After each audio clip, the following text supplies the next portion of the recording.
An early AI adopter says, bring back the people. Google confirms Gemini AI's integration into the Chrome browser. Microsoft fixes the Linux boot problems on dual boot PCs, finally. Microsoft's recall feature raises privacy alarms after a real-world security test. Welcome to Hashtag Trending. I'm your host, Jim Love. Let's get into it.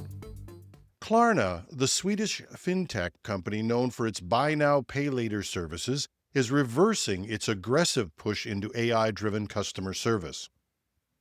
After replacing 700 human agents with AI tools developed in partnership with OpenAI, the company is now rehiring human staff to address quality concerns. In 2023, Klarna implemented AI to handle customer service and marketing tasks, aiming to reduce costs and increase efficiency. The company reported significant savings and improved response times. However, CEO Sebastian Siemiatowski acknowledged that the overemphasis on cost-cutting led to declines in service quality. He stated, "Cost, unfortunately, seems to have been a too predominant evaluation factor when organizing this. What you end up having is lower quality." To address these issues, Klarna is introducing a flexible workforce model, allowing remote gig workers to provide customer support.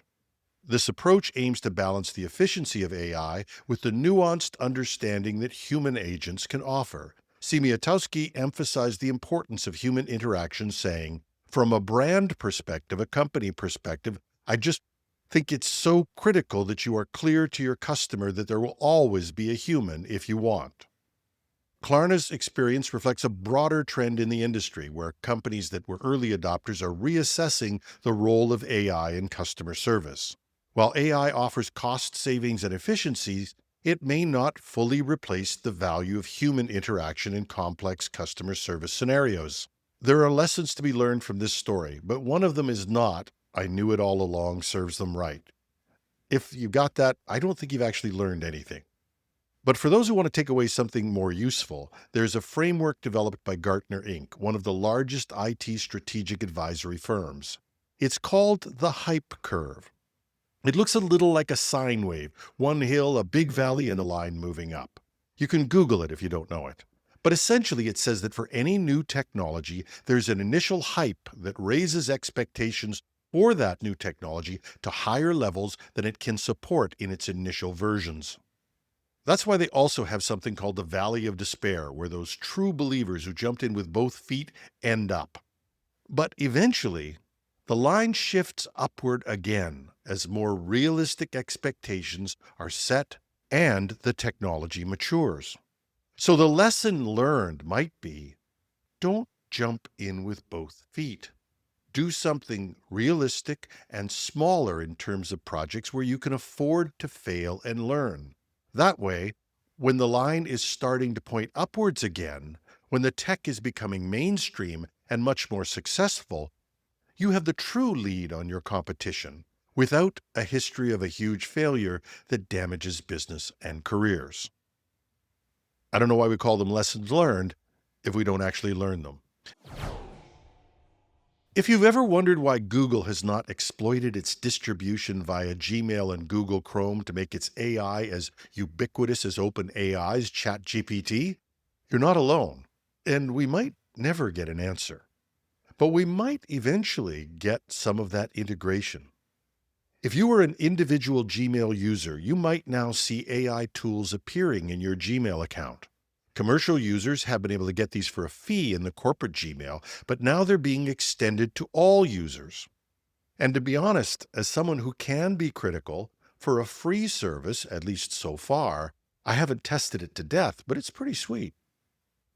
Google is now officially announcing plans to integrate its Gemini AI assistant directly into the Chrome browser, which has something like a 66% share of the market. This integration, referred to as Gemini Live in Chrome, or GLIC, will introduce a new section to Chrome's settings. Users can activate Gemini via a toggle, which places a Gemini icon near the window controls. Clicking on this icon launches the assistant in a floating window, allowing users to interact with Gemini without leaving their current browsing session. Additionally, Gemini can be configured to appear in the system tray for quick access. Further details about the integration and its capabilities are expected to be unveiled at the upcoming Google I/O conference scheduled for May 20th and 21st. By embedding Gemini directly into Chrome, Google will make its AI tools available to everyone, including that group that has had to install Microsoft Edge just to play with AI in a browser. Microsoft has finally fixed a bug that stopped Linux from booting on PCs set to run both Windows and Linux. The problem has been around for over 9 months and affected systems using Secure Boot. The issue started in August of 2024 after a Windows update aimed at blocking a known UEFI bootloader vulnerability, CVE 2022-2601. Microsoft said it wouldn't affect dual boot setups, but many users found their Linux systems wouldn't start. Those affected saw a security policy violation error with no easy way to recover. A workaround was available, but the only real fix came with the May 2025 Patch Tuesday update. The bug hit users running Linux distributions like Ubuntu, Mint, and Zorin OS. Microsoft failed to properly detect these dual boot configurations, sparking frustration from the open source community. Users with a dual boot system should install the latest Windows updates to fix the problem, and then light a candle and pray that Microsoft will institute better cross-platform testing. Finally, it's starting to feel like the end of one of those cheesy horror movies where the hand reaches up from the grave because you can never really kill the monster. Recall, the controversial feature that remembers what you do on your computer, is coming back as part of the next Microsoft update, and users will be forced to decide whether to accept it or not.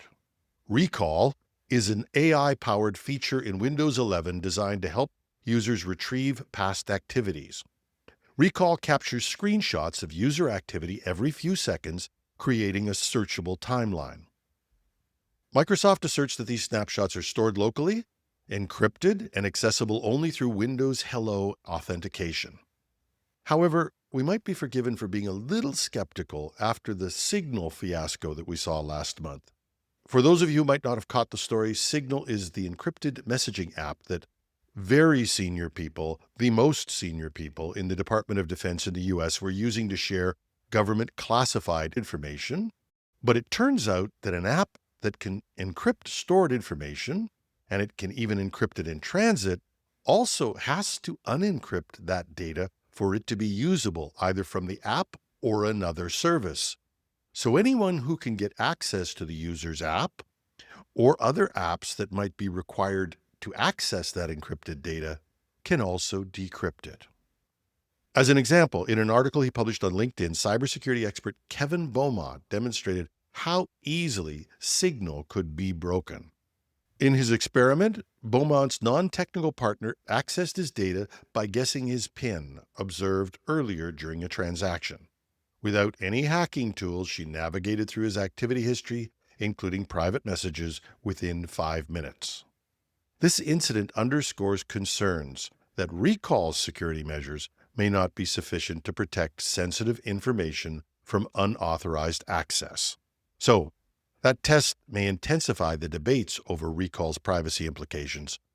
Critics are going to argue that the feature's ability to store extensive user activity poses significant risks, especially if they can be accessed by malicious actors. While Microsoft emphasizes that Recall is optional and data remains on the device, experts like Beaumont suggest that current safeguards may not be adequate. It is possible to deactivate Recall after you install it, but make sure you're aware of how to do that if you have concerns but just want to try it out. And that's our show. Stay with us this weekend when we bring back the Project Synapse group for a discussion on how to explain AI to your friends who don't know anything about AI. I hope we'll have some fun and maybe clear up a few of the mysteries and myths about AI. And just a reminder, this is a long weekend, the May 24th weekend, or the 2-4 as we call it in Canada. So we won't have a show for you Monday, but we'll be back bright and early on Tuesday morning. I'm your host, Jim Love. Have a fantastic Friday and a marvelous 2-4.